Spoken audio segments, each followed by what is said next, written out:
Hey, everybody, it's Michael Schwartz with Gun Owners Radio, and this is an episode of Gun Owners Radio Magnum, where we take a little extra time, uninterrupted, to interview somebody and really get down deep into their story. So today we have a really interesting guest, and appreciate you guys joining us. Gun Owners Radio is live every Sunday from 4 to 6 p.m. on 1170 a.m., or you can go to our YouTube channel. Just go to gunownersradio.com and you can follow us. So, Sergio, how are you? Good. How are you? Good. So introduce yourself. Tell everybody who you are and where you're from, where you represent. Good afternoon, everyone. My name is Sergio Gonzalez. I'm the program manager of the Community Violence Response Team with the Union of Pan-Asian Communities, and I'm here, born and raised here in San Diego.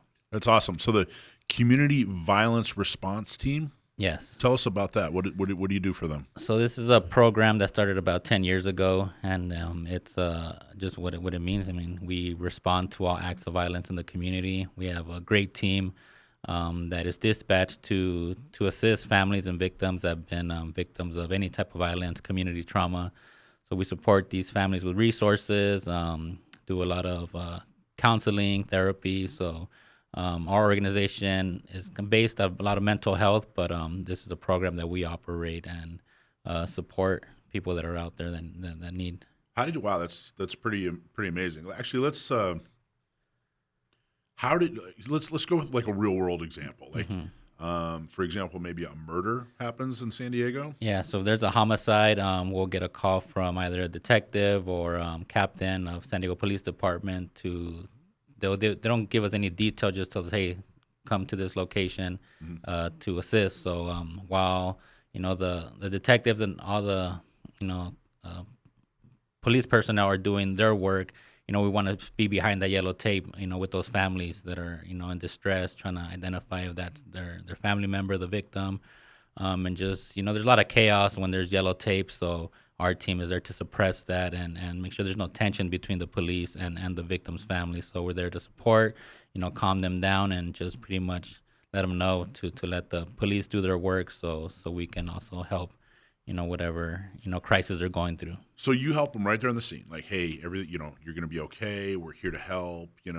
Here's what, maybe explain the situation. Here's what the police are doing. Here's what you can and can't do. That sort of thing. Yes, that's exactly what we do. But it's also more long term. So that initial trauma, of them witnessing a body, that can be psychologically traumatizing for a lot of people. So our goal is to have that long term care for them, right? So we have counselors, we have therapists, and also grief support specialists. I myself am a grief support specialist, so I'm able to help these families through that grief. Children, adults. Young adults. Now, is it just the city of San Diego, or is this throughout the whole county? Yeah, so it's countywide. So as of 2020, our program has been countywide. But for the past 8 years, before 2020, it was only central area, South County, East County. But now, as of 2020, we are countywide. So we have a team in North County. We have advocates here in South County, East County, and then in the central area, so we're able to. So San Diego, Chula Vista, Valley Center, Julian, no matter where you are, if some kind of the first thing that comes to mind when you talk about some kind of traumatic incident would be a murder, but I'm sure there's more. There's more than that. But any kind of incident like that, you guys come and help. Yeah, domestic violence, disturbances between neighbors, any type of community trauma. Again, most of them are homicides and domestic violence cases. And again, we don't reach to all of them. We don't respond to all of them.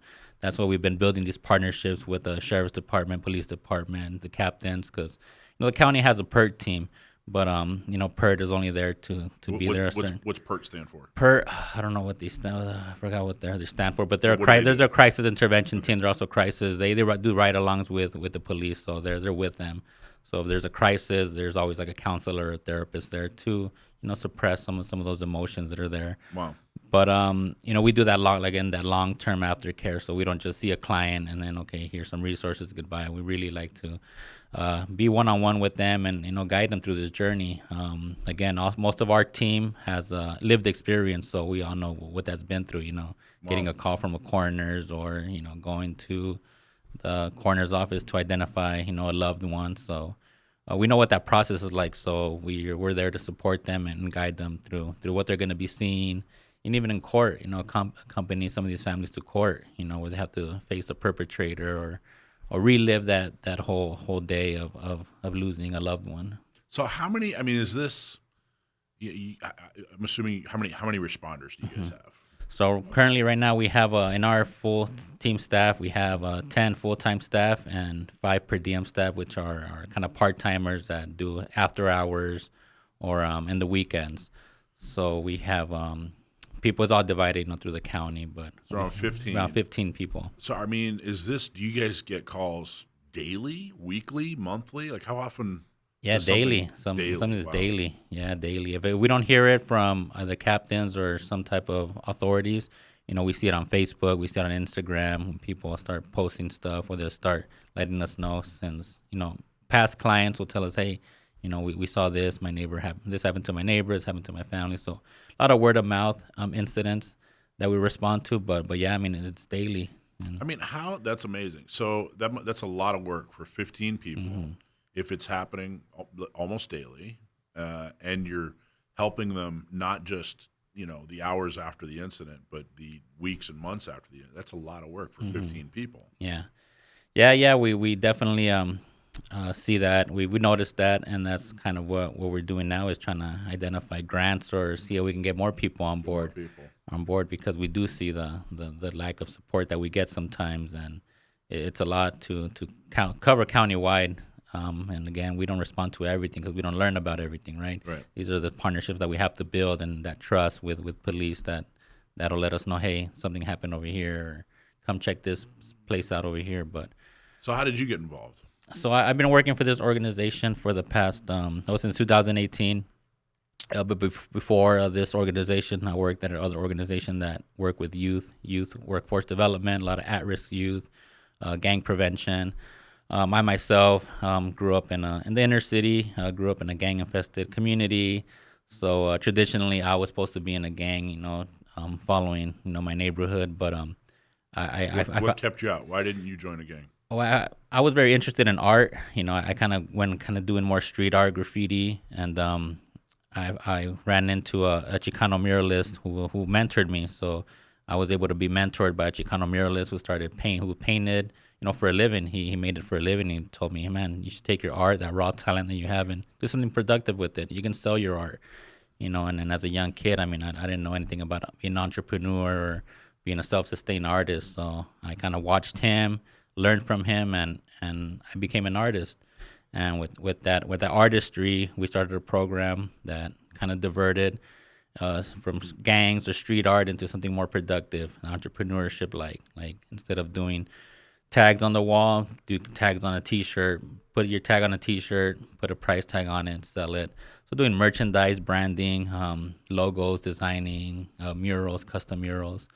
So I did this program for about 10 years, and then tragically I lost my brother. I lost my brother in 2017. I just lost him in a car accident. He died in a car accident, but again, he like that trauma, right? I just had that trauma where I was in a very dark place after losing my brother. I kind of just didn't have any direction. I didn't want to do art anymore. I was kind of done with it. And then a woman that worked, my colleague, her name's Bevelyn Bravo, she reached out to me. She was doing this work already. She also has lived experience. She lost her son to gun violence. And she reached out to me, and she was a grief support specialist and kind of got me out of that hole that I was in. And just supported me. And the work that we're doing now is kind of what they did to me. So now I kind of just dedicate my life to helping others, because I know how dark that place was where I was in, and trying to find revenge or trying to find some outlet for me to identify why my brother passed away. But That's amazing. That's really, really that's an amazing calling. For you to recognize that and do that. It's very selfless. It must be extremely difficult, but it also must be at times very rewarding. Yeah, definitely rewarding. I mean, to me, this is what I think what my calling is. Even learning young to do something more positive with my life.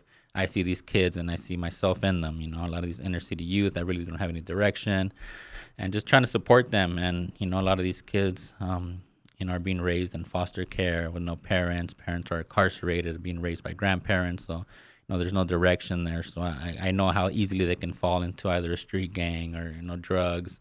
So they need to identify that there's outlets. They don't know that there's outlets out there, but that's what we try to present to them. So is it getting? I was about to ask you: is it getting worse? Is it worse now than it was in the '80s, '90s? I don't think that. I don't think there's any. I think yes. There's no way to say it's not getting worse. It's getting worse, right? Yeah, it's getting worse. It's getting worse. Is it getting worse though? Is it getting worse at the rate? It seems to be getting really bad, really quick. Is that the media and movies and whatnot, or is it getting really bad really quick? Yeah, it's getting bad really quick all around. I think there's a lot of influence in music, movies, for a lot of these young people, influence in what they see in their community and their neighborhoods, and the media, everything that's happening across the nation. But people are scared, and so you're working in the same neighborhood, or at least same area of town where you grew up. Yeah, where I grew up. So you're seeing that area. You said, yeah, it was gang infested when you were a kid. It's even worse now. Mm-hmm. Yeah. What's if it's impossible to boil it down to one issue? If I said, hey, what's the problem? There's not a problem. There are probably many issues. Mm-hmm. But what are some of the big issues? Why is it getting worse quickly? Why is it bad? Yeah, I think right now, it stems from our generational trauma. Generational trauma for a lot of the minority groups. What does that mean? What is if I'd never heard the term generational trauma before, what does that mean? So poverty, growing up poverty, a lot of immigrant parents, a lot of refugee parents, people that come, with nothing, and they have to hustle to get out of whatever situation they're in. But yeah, I think so if you grow up poor, if you grow up with not a lot of money, you grow up struggling, then it forms habits that work against you in your adulthood. Is that kind of what generation? Yeah, absolutely. You need to find outlets to get money. What are you gonna do to get money? You're gonna rob somebody. You're gonna steal. You're gonna, do crime to live a certain lifestyle that you want to live. So I don't. Why is that? Why is that an option? You know what I mean? Like why? Like why didn't you say? You have to figure out how to get money. You have to figure out how to, get a job, start a business. You know what I mean? Why was it immediately, crime? Like, why is that such an easy option? It seems to me that crime would be the last thing someone would think of in a terrible desperation. But it seems to be, option number one so often. Why is that? Yeah, I think against the influence of what these kids are seeing on TV, on music videos, the music that they listen to, even movies, the media. But it's just what they're witnessing in their community. They see the guy, the local hustler, rolling down the street in a nice car, have the nice clothes, the women, but. Jeez. You just kind of just see that and want to mimic that, right? I used to think that way too, growing up in the 80s, like, oh, like I want to be like him. No, I want to be like him, but. And getting a cashier at a In-N-Out Burger and working their way up to manager, that's not nearly as. Yeah, right. So and that's kind of what I've been teaching a lot of these youth and showing them, hey, like, go get a career. Like, there's career paths for you, right? We can build a career path for you. Just let me know what you're interested in painting, drawing. You can paint cars for a living. You can paint murals. You like working with your hands. Like, there's a lot of technical colleges out there. You can go and get a certification. You don't have to do a 4-year college. Do a 4-month, technical training, and you can do whatever, HVAC or, do something like this. And you have a future. Yeah, you have a future. You have a career. You don't have a diploma, but you have a certificate that kind of gives you the same opportunity that for your degree will give you. I mean, the guy. Correct me if I'm wrong. I don't know this. I've seen movies and news and read reports as well. I haven't lived this, but I'm assuming that the guy that's driving down the street in the nice car with the women and whatever, and he got that through some kind of criminal activity. The people that follow him what do they have, 5 to 10 years that they're either going to be dead or in jail, right? Whereas if you get an HVAC job, if you try to work your way up to manage an In-N-Out Burger or whatever, you might have 30, 40, 50 years. Is that accurate? I mean, is that accurate, and is that relatable to people? Can kids on the street go, okay, I see that? Yeah, not immediately, but they do see that. They need to see that. I think they need to witness it, right? People sharing stories, people, like myself that could have led a life of crime and other illegal activities instead of doing what I do now. But I think them seeing it, witnessing it, and having trust in someone. Not if you're just a regular person from a certain community that tries to tell a kid, hey, turn your life around, a counselor, a principal at school, they don't really, kids these days, they don't really listen to that, right? They want to listen to people that they know, people of their color. There's a big trust issue right now currently, just over like racism and things like that. What does that mean? There's a trust issue over color. Talk about that a little. Yeah, so like Latino kids, African American kids, they don't see trust in a lot of Caucasian people, male figures, or there's I don't know what it is. It's just Now, do Latino kids trust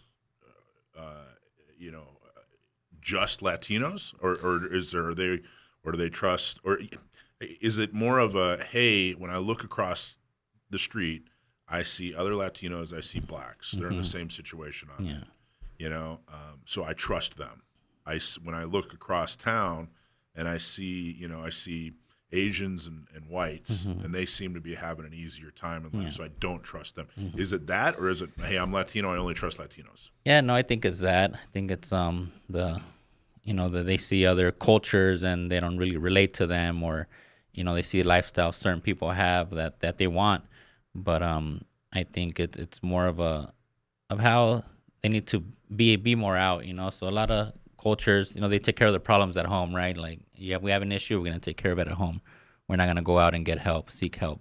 What I'm trying to do is get these people out of these shells and go find some resources, go talk to counselors or therapists, whatever needs to be done to kind of get out of this a groove that they get into, just keeping to themselves, right? Really want them to be out there researching and finding resources and talking to people, because you stay in your own bubble for a long time, you're not never gonna be able to experience the world. Or so what would change in their life if they said, okay, I'll trust white people? What would change in their life? Like, what would that actually look like? What would be different if they said, all right, I no longer distrust white people, I trust them, whatever? Like, what would be different? I think they'll have more opportunities. They'll have a kind of an outlook, a different outlook in life, instead of just kind of, again, like if they're stuck in their bubble and seeing their surroundings, and nothing changes in their surroundings, right? People elevate. We really want people to elevate, get to that next level of either career path, school, but people kind of stay stuck, stagnant, and I really want them to go out there and explore and identify where they can also fit in. That they're just because you're Latino, African American, you just need to stay here in this community. No, you need to be out there engaging and having conversations with people. I hear a lot of churches and synagogues throughout San Diego, people that are part of churches and synagogues, people that are leaders in churches and synagogues, complain about society. It's getting more violent, more crime, but also talk about the fact that their whole system, their religion is based on, love and giving, et cetera, et cetera. How much do you see churches and synagogues from outside of your neighborhood do outreach and help in your neighborhood? None. I really don't. I really think that's a problem. Yeah. Yeah, I really don't. But there has been a few churches that have reached out to us. I mean, in our old program, where we had a lot of youth engagement, right? So but yeah, we don't really see a lot of that. Even a lot of churches kind of just stick to themselves. So there's not like I don't know, a church or a synagogue in La Jolla, or Rancho Santa Fe, or even Rancho Bernardo or Poway. They don't say, hey, you know what, we're going to come down, we're going to help, we're going to go to Southeast San Diego, and we're going to set up some kind of program and help and do whatever we can to. You don't see that. No, not at all. I mean, everyone's kind of doing. People in our community, like yesterday, we had a toy drive. We had a toy drive here in southeastern San Diego, and it was a partnership of all local grassroots organizations, PD department, and a local church from that area. One of the supermarkets in the area donated all the food, so it was kind of collective of everyone in that neighborhood, right? So they did a toy drive. They had over 200 families come out and get toys, food. Not only that, but meals, but resources. There was a resource fair, so families know what type of resources are out there. And I think that would be super helpful if, like I said, these churches and synagogues, who, like I said, I hear them complain and I hear them tell me that their belief system is based on generosity and love and outreach. Mm-hmm. Still, I'm not blaming them. Mm-hmm. The problems in Southeast San Diego or wherever mm-hmm. these communities, it's not their fault. I mean, they could be a part of the solution, but how much responsibility do you feel should be taken on or accepted by the neighborhoods that have the problem? I mean, we talked about generation. What did you call it? Generational trauma. Generational trauma. Mm-hmm. I get that, but how much needs to be kind of a, like a, hey, this is we have to take responsibility mm-hmm. for ourselves. Like how much attention should that get? How much the problem is that? Yeah, definitely. I would see every community take ownership of your community, take ownership of what's going on, what issues are happening in the community, engage, have forums, have community forums, at least that. I mean, if you're having a church and there's stuff going on around, have forums at the church, have discussions. But you don't really see that. We do it a lot here in Mid-City, City Heights, southeastern San Diego, because, we're talking to the pastors. There's a coalition of pastors that, get together and they talk about, what's going on in their different communities and how they can support each other. But, I see it in my community that's happening. It just needs to happen, in the surrounding areas where, they need to. I mean, there's not just violence happening in South. There's violence everywhere. It's just a lot of it gets undercovered or not exposed, but there is things going on, and in all these communities, it just, again, everything's hidden behind closed doors, or it's not addressed. It's not, So, and we met you through the county decided to, and I want you to help me along with the process because mm-hmm. I know you're a little bit more familiar with the origins of these listening sessions, mm-hmm. but. The county said, "Hey, we want to set up some programs to stop or prevent gun violence." Mm-hmm. They kicked it off with 6 listening sessions throughout the county, mm-hmm. which we sent folks to go, air their opinions, mm-hmm. and especially the 6th one in El Cajon. We had a huge presence there, mm-hmm. and that's where we met you, right? Mm-hmm. I was in the South Bay, the South Bay listening session. Talk a little bit about, what do you know about the origins of these listening sessions and that plan? Talk a little bit about how that came about, or what you know as far as how that came about. Yeah, so the county is trying to find ways to suppress a lot of the gun violence and what we know what's happening out in our community. And they're trying to do this community assessment, right? So reaching out to different neighborhoods to get input from the community of what's going on in these different communities, how much violence has increased in the past few years, how accessible ghost guns are or guns to young people, and pretty much try to find a program to address all this and how there can be a solution, right? The county. I'm part of the program as a advisory board member, and what's your role as an advisory board member? So just to give input on my my profession, what I do. We respond to all these acts of violence, what we see, everything that we witness, how there's lack of resources for a lot of these families. There's a victims assistance program through the county. You have to qualify for that. But there really needs to be more attention put into the grassroots organizations that are doing the work, right? They're kind of boots on the ground, addressing these issues, doing peace marches, going down to the county, the board of supervisors, and telling them, hey, enough is enough. These kids are killing kids, right? Last few weeks ago, actually a few months ago, it was we were doing a ride along with police. They pulled over 13-year-old boys. All three of them had guns in their backpacks, and to us that's a crisis. But my role there is just to lend my expertise of what I see, what I feel needs to be done, but also where they need to go listen to these, where they should be targeting to go see and listen to. So we just had a great 20-minute, whatever, how long it was, 20-minute conversation, kind of describing the situation and some of the problems, and the crime, the mindset, the fact that you're not getting help from outside of the community from groups of people who claim to want to help. We just went through a whole list of things. We just had a whole 20+ minute conversation, and guns weren't mentioned once. But they set up a program to prevent gun violence.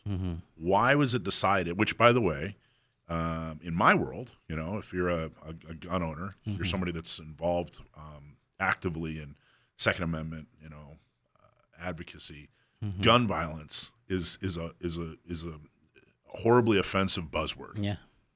So why was it decided? So if the picture was painted that, hey, here's everything that's going on, here are the problems, here's what it looks like, here's the, why was it decided that they were going to focus on gun violence? If that doesn't seem to be what you and I just talked about is part of the problem. What do you know about the decision to focus on quote unquote gun violence?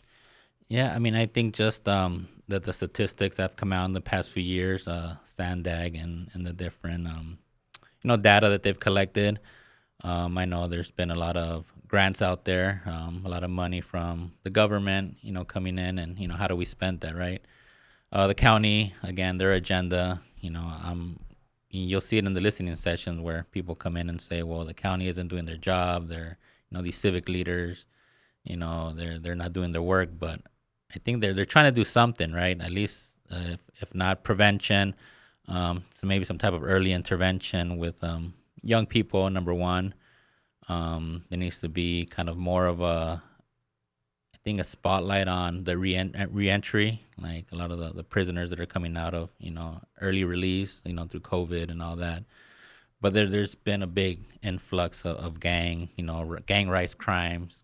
And I guess, and you're not, by the way, you're not here to defend the program or we just met you through it, but it's, the focus was on gun violence.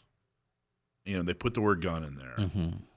I wasn't invited. Yeah. You know what I mean? They didn't invite me to come sit on a panel. Yeah. I run the biggest,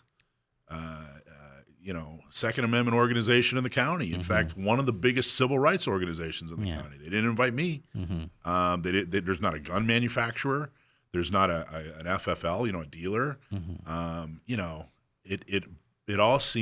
It feels very biased. And that is very divisive. Yeah. And the idea, at the listening sessions a lot of the listening sessions, I don't remember if it was every single one, but most of the listening sessions, at least somebody kind of stood up and said, hey, specifically in the El Cajon one, a guy said, hey, I'm from Ramona. There's no gun violence in Ramona. Yeah. And a lot of people kind of echoed that. Hey, I'm from, whatever city. I'm from Julian. I'm from Ramona. I'm from Fallbrook. I'm from Poway. I'm from wherever, and basically the point they were making is it's very concentrated in certain areas. So when they frame it that way, it feels like rather than bring people together to come up with a solution for, hey, gosh, we got to train folks to, get out of this cycle of just relying on crime and, becoming an entrepreneur. Rather than doing that, rather than getting churches involved, from other communities, rather than doing all the things they could do, to get everybody to hold hands and come together, it feels like we're just going to pick a Second Amendment fight. We're just going to get a bunch of, law-abiding gun owners riled up and mad at this whole process, and that's exactly what they did. Yeah. I'm not going to support it because it feels like they're pointing the finger at me. Yeah. You know, like it's my fault. For owning a firearm. You know, for cherishing the right to be able to own and carry a firearm. It feels like they're saying this is all your fault. Mm-hmm. All these problems, Yeah. you know, in these certain neighborhoods, it's all your fault. Mm-hmm. Which makes me go, I don't want to help. Yeah. You know, like what? I don't know. Am I being unreasonable? Am I reading too much into it, or what are your thoughts on that? No, not at all. Because you know, I talk about it like, you know, I'm stuck right in the middle, right? Yeah. I'm pro guns. I'm about the Second Amendment, but also see the, you know, the aftermath of a lot of this trauma that happened. So, yeah, I was hoping also for it to be more of a collective of, you know, yeah, get a gun owner in here or someone like yourself, to get that you know, that the side of your story, you know, or anyone's story like that. But yeah, So generally, your view. I didn't mean to interrupt, but it's probably something we skipped over. Is what are your personal views on gun ownership, or is that something you're supportive of? yeah, definitely supportive of it. Definitely supportive of the Second Amendment, pro guns. And I certainly never meant to imply that you weren't. I guess Yeah. we just should have covered that earlier. Yeah. So talk about that. Are you a gun owner, or what, Yeah, tell me a little bit about your views? Yeah, so definitely gun owner, and yeah, again, I support the Second Amendment, and yeah, I feel that there needs to be more safety training with gun owners or new gun owners, and you know, locks and things like that. Things that just be more of, yeah, just more of the training, the safety aspect of it. You know, having locks, having safes. You know, having everything pretty much concealed, you know, closed up, locked up, and safe. But Well, in your advisory role position, how much influence will you have over the results that come of this? I mean, hopefully, we know the work that we do kind of just addresses maybe some of those issues, but also, you know, we need to support our law enforcement. That's, you know, we work hand in hand with law enforcement. You know, without their support, sometimes we don't know what's going on in the neighborhood, right? If we didn't have that partnership, we would never be able to help some of these families. But you know, I'm all for pro gun laws and people's safety, and just I don't want to eradicate, you know, Gun ownership, yeah, you gun don't wanna ownership, eradicate, yeah, sure. so things like that. So it's Well, how great would it be? I don't know if this is even a reasonable expectation, but how great would it be if they said, "All right, one of the things we're going to do is we're going to have either grants or somehow county funded, you know, educational classes, mm-hmm, you know, non-political, but educate you know, firearms education mm-hmm, classes, teach people to be more responsible." mm-hmm. I mean, how great would that be? Yeah, that's kind of what I wanted to see. Kind of one of the things I want to see come out of this is, you know, how do we not only support, you know, gun owners, but, you know, future gun owners. Wow. Do you think that's a realistic possibility? Or I mean, I hope so. Yeah. You know, one of the things I was hoping to get accomplished. You know, we sent some folks in. You know, I say we sent some folks in. We just made it available. We just said, "Hey, this is happening. We need you Yeah. to show up." But one of the things I was hoping that we got across with the feedback is that a if there is a spike in violence, Mm-hmm. which I think inarguably there is, that rather than, you know, maybe guns are a part of the solution, Mm-hmm. which is something that's hard for people to swallow. But I'm seeing a lot of folks come to us that say, "Hey, I live in a bad neighborhood. Mm-hmm. The cops aren't going to come protect me. Yeah. I do need to be able to defend myself." You know what I mean? So, you know, it's not that's not as easy, I'm sure, for especially the makeup of the county board now. Mm-hmm. That's not easy for them to swallow. They're philosophically opposed to the idea that if the world's getting more dangerous, then you should better protect yourself. Mm-hmm. You know, and I was hoping to get that maybe guns, maybe there is a problem with people using firearms, because anytime somebody uses a firearm illegally, that's a problem. Mm-hmm. But maybe there is a solution that involves more people having access, you know, law-abiding people having Mm-hmm. access and the ability to use firearms. I don't think that message is gonna. I don't think there's a chance that the results of this gun violence prevention thing. I don't think they're gonna. Yeah, That's not gonna show in the report. Yeah, no, but again, this is just a community assessment that they're doing, right? So what the long-term agenda is, I don't know. But yeah, I mean, those response times for police in certain areas, you got to protect yourself somehow. I can't wait 25 minutes for police to show up. I have an intruder or someone, with mental health issues trying to break into the house or trying to harm me. But that's one of the things that a lot of people don't understand is that we're kind of coming out of this pandemic. The past 3 years, a lot of people were cooped up in their house, and that's a lot of tension between families. That dynamic never existed, right, where everybody was at home at one time. And Did you see that? Did you see that impact? We witnessed that. Yeah, Wow. I mean, we're in the middle of the pandemic. They made our group essential, so we were able to work, through the whole pandemic. But yeah, I mean, families couldn't be together at home. Mom and dad, or everyone was at home. Kids were at home, cooped up, and they couldn't get along. They just never had that dynamic before. Weeks, together, and that built tension. That broke a lot of families apart. We had to separate a lot of families. One of the things we do is, we have there's a fund to have like emergency shelter to put them in a hotel for a week or something like that. Right. Or find ways to make that family bond a little better. Strengthening families. But that, yeah, a lot of gun violence came out of that, and just that tension of people just not having that family dynamic. And now is COVID is it's kind of in the rearview mirror. Mm-hmm. So are you seeing those numbers go back down, or are we still seeing kind of residual? Yeah, there's a lot of residual, just more domestic violence. I mean, there's homicide and things like that, but the domestic violence just keeps spiking. Well, that we have this women's program. Our organization put together a women's program where we teach women how to use a firearm, how to buy a firearm, how to get a carry permit so they can carry a firearm. And the entire purpose of that program is to help stop or prevent domestic violence, sexual assault. One of the things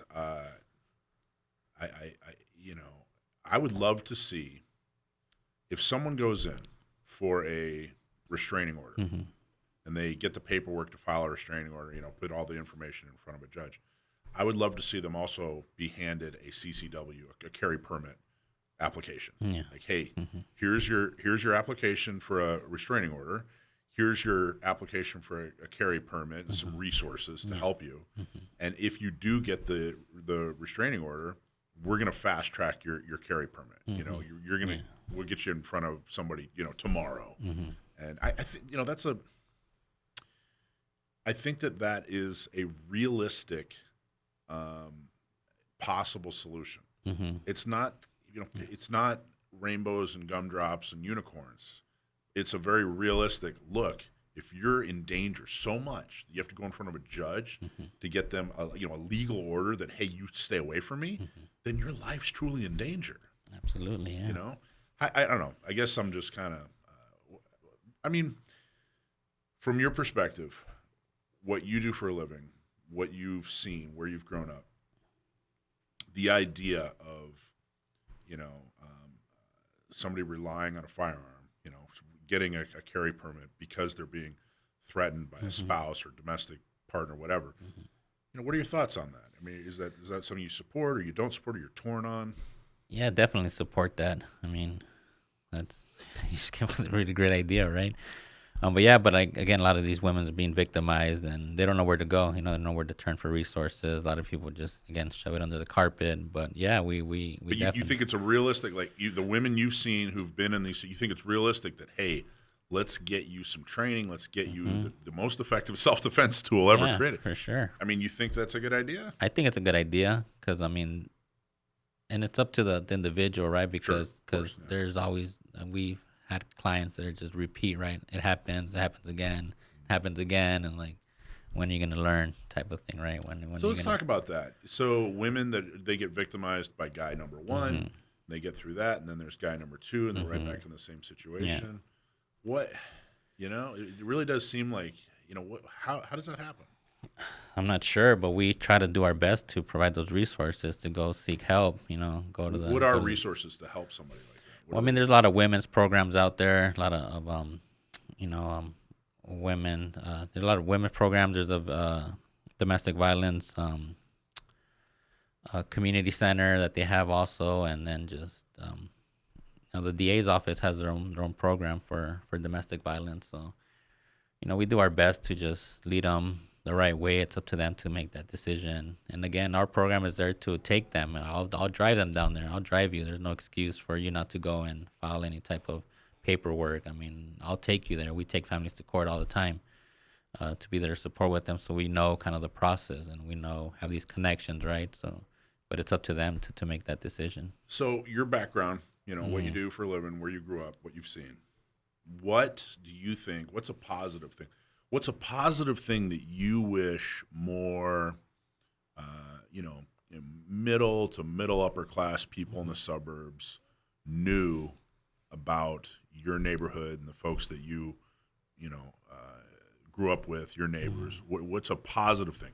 What's something positive about them that you wish kind of the suburban, middle class folks knew about them?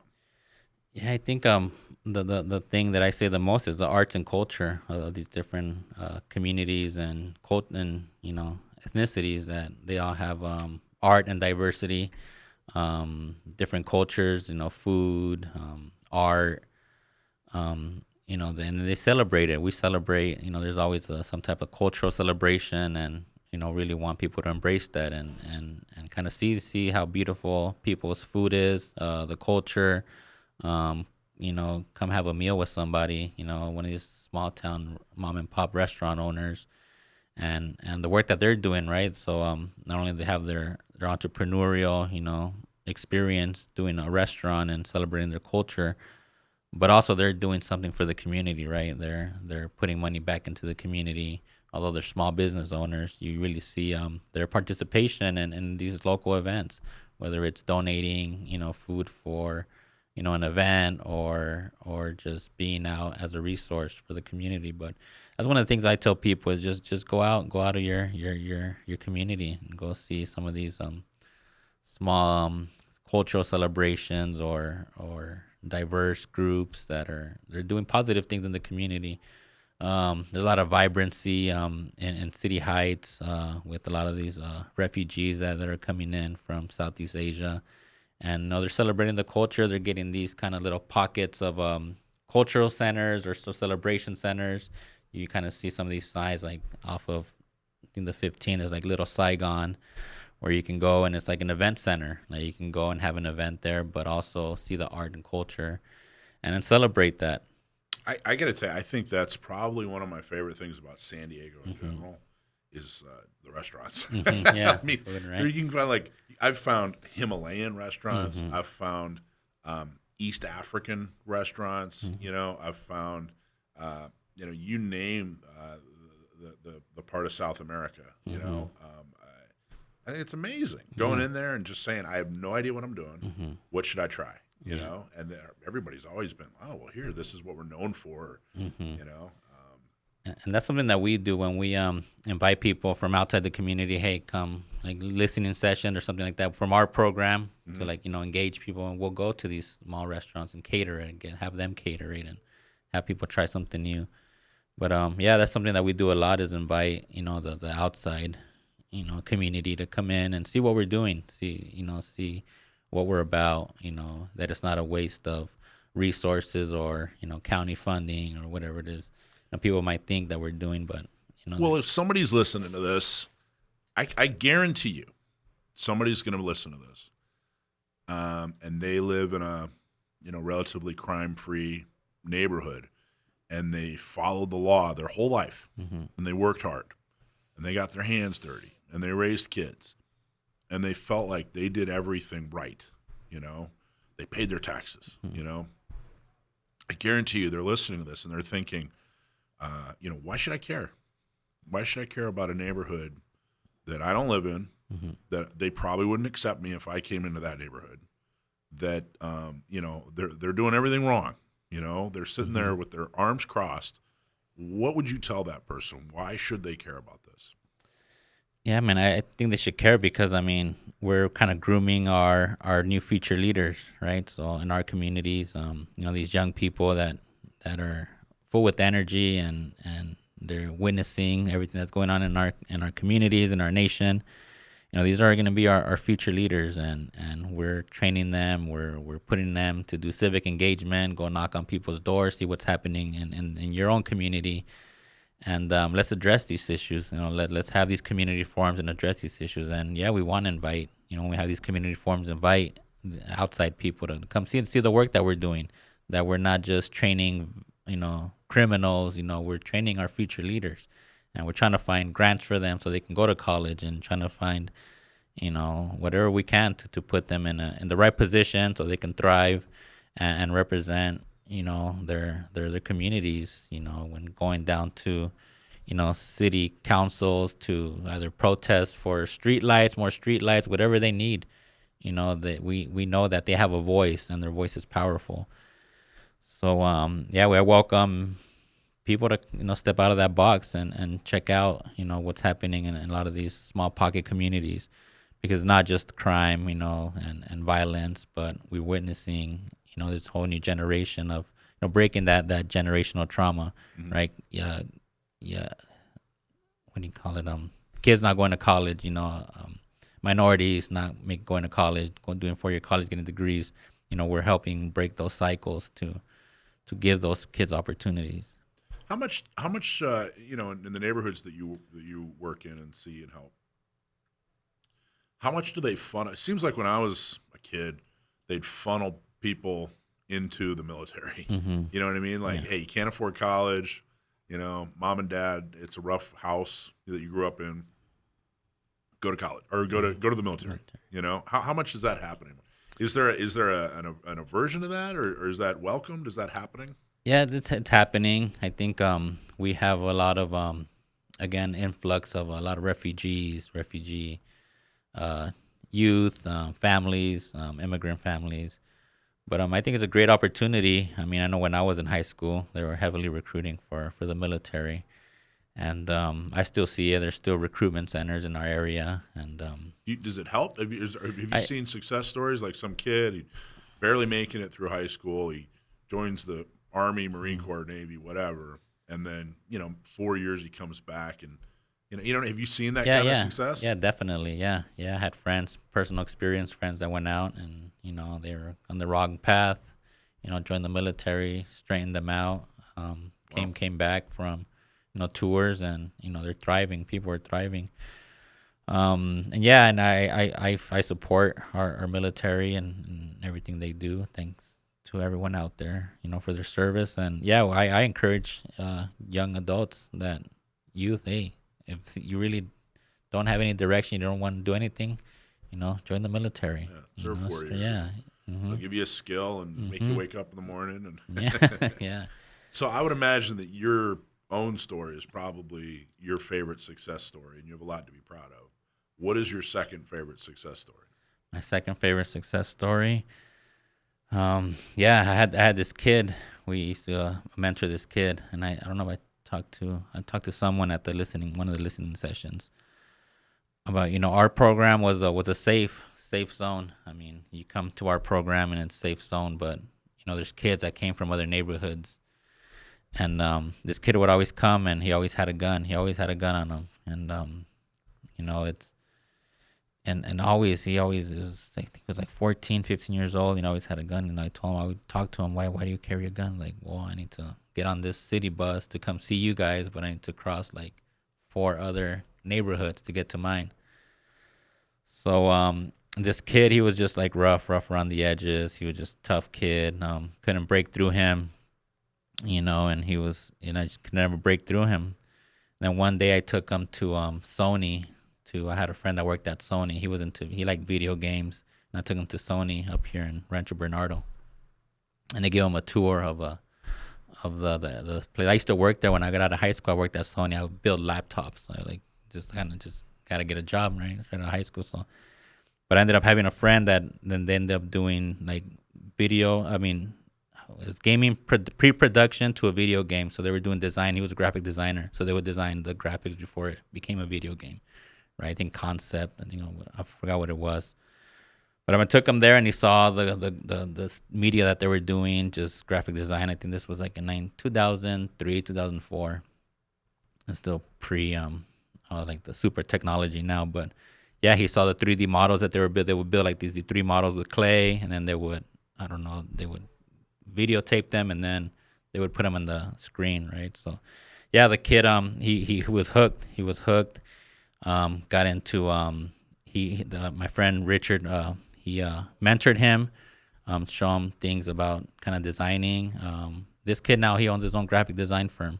He has his own firm. Yeah, he has his own graphic design firm doing awesome. Stickers, banners, decals, designing car wraps, all that. So that's a good success story. And it was and I'm very proud of him and the work that he's doing now. And yeah, it was just trying to find a niche for him to get hooked on something other than what he was into at that time. I saw a few years ago. This is maybe 6-7 years ago. I'd have to think about it. Maybe it was longer ago than that. A woman named Jeanette down in San Ysidro went to college in Arizona, came back, and the park in her neighborhood was totally run down, and there were like drug dealers doing deals and recruiting kids. So she got the community together, got a grant, and got it was some private money, some public money to rebuild this park, and it turned into like this big rally point in San Ysidro. Yeah. It was very cool. It was really, really neat. I think that's my favorite success story. She was already a success, but watching her bring success to that neighborhood and that park, every once in a while I drive past that park. It's still a nice little park. They still keep it up. It's really nice. Yeah, and that's something that we do with a lot of communities is like take ownership of your community. We do this like civic engagement piece with young people where when you go and knock on people's doors and see what's happening in your community, how are you guys doing? Like check-ins. If there's something that happens like a violent crime or something, and we'll go to that area like a few weeks later and do a kind of, we call it walk-in knocks, kind of check in on residents and see how they're doing. But really take ownership of your community. Don't be scared to advocate for what's happening, what you think's wrong, and going down to city council and yell at the staff there and try to get your voice heard. And that's what we tell young people: get your voice heard. You have a voice, and it's very powerful coming from young people. That's cool. Anything else you want folks to know, want us to know, or anything you want to know? Any questions you have, or how can we help, or what do you want us to do to help, or anything you want to know? Yeah, I mean, now that I know you guys, definitely gonna, keep you guys in the loop of anything that's happening in our community or abroad. It has to do anything with gun prevention because I think your voice is powerful too, and that needs to be heard. I mean, I think at one listening session, it's teeter-tots, right? We had the community activists, that want to fight for rights and things like that, and then of course the pro-gun owners that want to keep these laws protected.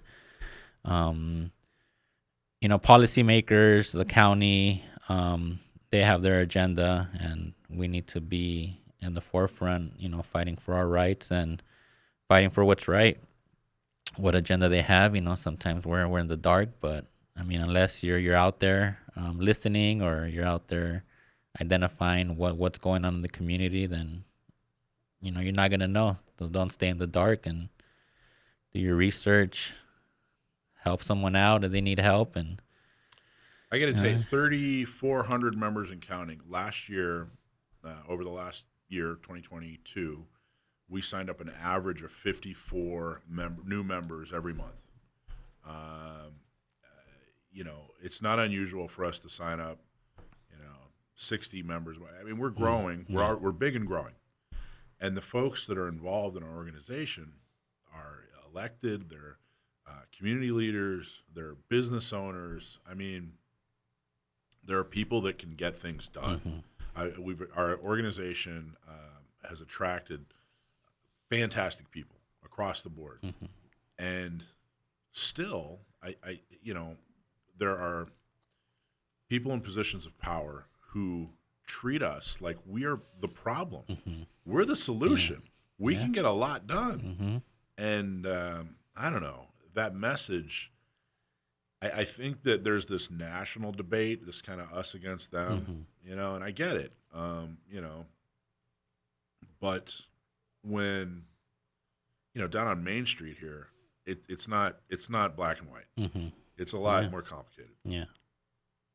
There are people all walks of life on both sides. And I don't know. I think a lot more can get done without treating us like we're the enemy. Yeah, no, for sure. Yeah, definitely. I agree with you 100%. And I'm happy that you guys have this platform here to voice that. And but when we're treated like the enemy, we're going to be real loud. We're not. We are completely unapologetic. On what we stand for, because we're not doing it. We're not hurting people. We're not doing anything wrong. We're not. We're here to help people. Anyway. Yeah. But if there is a way to get that message back to, whoever is organizing this, that's the message I would hope to get back to them, is to stop pointing your fingers at us, start welcoming us in, and I think that the things that we're all trying to accomplish, those things that we talked about in the first 20 minutes, where we talked about the neighborhoods and what's going on and what some of the issues are and how we can, those are what we can all accomplish together, But anyway, I appreciate you very much, man. This was a very cool conversation. Yeah, thank you for having me again. Yeah, thanks for coming down. So, cool.